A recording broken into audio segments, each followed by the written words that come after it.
परमपिता परमात्मा पूर्ण ब्रह्म सर्व सृष्टि रचनहार कबीर परमेश्वर जी की असीम कृपा से आप प्यारी आत्माएं ये सत्संग सुन रहे हैं। सत्संग के अंदर आने से प्राणी को यह ज्ञान होता है कि हम कौन हैं, कहाँ से आए हैं, ये जन्म और मृत्यु का विधान ये किस कारण से बना हुआ है। हम प्रत्येक प्राणी इस बात से दुखी हैं कि मृत्यु हो जाती है, रोग और कष्ट शरीर पर आते हैं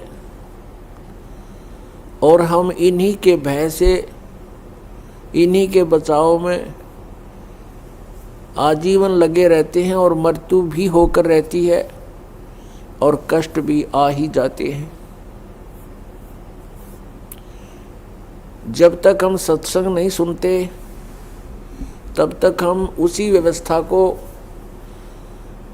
अंतिम मान चुके होते हैं कि यहाँ ऐसा ही होता है और ये सबके साथ हो रहा है, ये तो होगा ही होगा।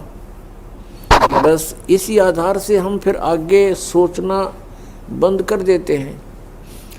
जब हम सत्संग के अंदर आते हैं तो ये पुनर्विचार होना प्रारंभ होता है कि हम कौन हैं, हम क्यों मर रहे हैं और किस कारण से हम यहाँ यातनाएं सह रहे हैं। कोई भी प्राणी सुखी नहीं और सभी को कोई ना कोई परेशानी बनी ही रहती है। तो ये ज्ञान सत्संग से होता है और सत्संग जो यथार्थ ज्ञान होता है उसको कहते हैं सत्य माने सच्चा, संग माने जहाँ सत्य के आधार से ही सारी कार्य क्रियाएं हों, वचन हो, उसको सत्संग कहते हैं। जिन महापुरुषों को तत्व ज्ञान नहीं है वो भी जन समूह एकत्र करके वो भी कहते हैं हम सत्संग करते हैं, लेकिन वो सत्संग नहीं जहाँ पर सत्य नहीं, जहाँ पर यथार्थ ज्ञान नहीं, वो सत्संग नहीं है। तो पुण्यात्माओं, आपका सौभाग्य है कि आपको ये सत्संग सुनने को मिला है। जैसे श्री ब्रह्मा जी, श्री विष्णु जी, श्री शिव जी को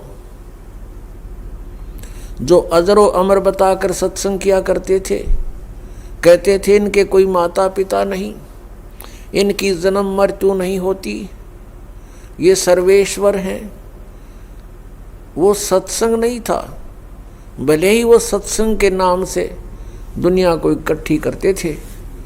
उसके लिए थोड़ा प्रमाण देते हैं कि ब्रह्मा विष्णु महेश अजर अमर नहीं है, इनकी जन्म मृत्यु होती है, इनके माता पिता हैं। तो वो नीम हकीम थे, वो गुरु नहीं थे, उनके पास सत्संग नहीं था।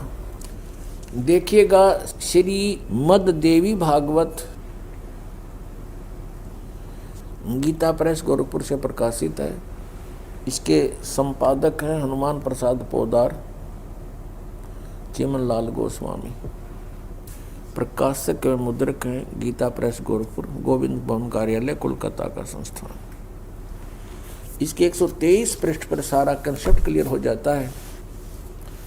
ये देखिएगा, तीसरा स्कंद, ये लिखा, तुम शुद्ध स्वरूपा हो। भगवान विष्णु अपनी माता दुर्गा की महिमा कह रहे हैं। तुम शुद्ध स्वरूपा हो, यह सारा संसार तुम्हीं से उद्भासित हो रहा है। मैं ब्रह्मा और शंकर हम सभी तुम्हारी कृपा से विद्यमान हैं। हमारा आविर्भाव माने जन्म और तिरोभाव माने मृत्यु हुआ करता है। हमारा जन्म और मृत्यु होता है, केवल तुम ही नित्य हो, जगत जननी हो, प्रकृति और सनातनी देवी हो। स्पष्ट हो गया, ब्रह्मा विष्णु महेश का जन्म मृत्यु होता, यह अविनाशी नहीं है।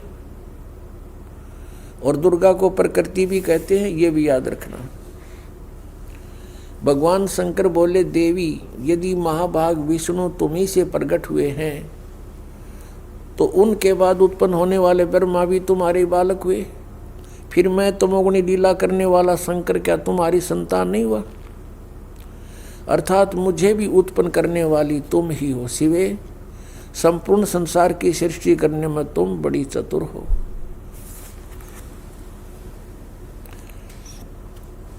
इस संसार की सृष्टि, स्थिति और संहार में तुम्हारे गुण सदा समर्थ हैं। उन्हीं तीनों गुणों से उत्पन्न हम ब्रह्मा, विष्णु एवं शंकर नियमानुसार कार्य में तत्पर रहते हैं। हमारे सदग्रंथ बता रहे हैं कि ब्रह्मा, विष्णु, महेश जी ये नासवान हैं, इनकी जन्म मृत्यु होती है। ये इनकी नु समझो जीवन चरित्र है इन भगवानों का। इनकी माता दुर्गा जी है और पिता इनका ज्योत निरंजन काल है।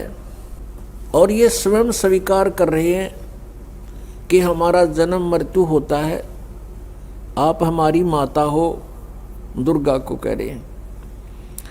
इस श्रीमद् देवी भागवत यानी देवी पुराण ने स्पष्ट कर दिया।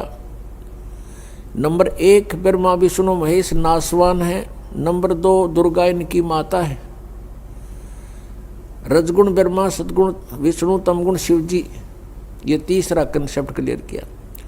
चौथा ये कर दिया कि ये केवल नियमित कार्य ही कर सकते हैं, ये किसी के संस्कार को यानी अच्छे को या बुरे को कम या ज़्यादा नहीं कर सकते। और पांचवा ये हो गया कि दुर्गा को प्रकृति भी कहते हैं। तो पुण्यात्माओं जो ये ज्ञान देते थे तो सत्संग नहीं करते थे, वो सत्संग नहीं था।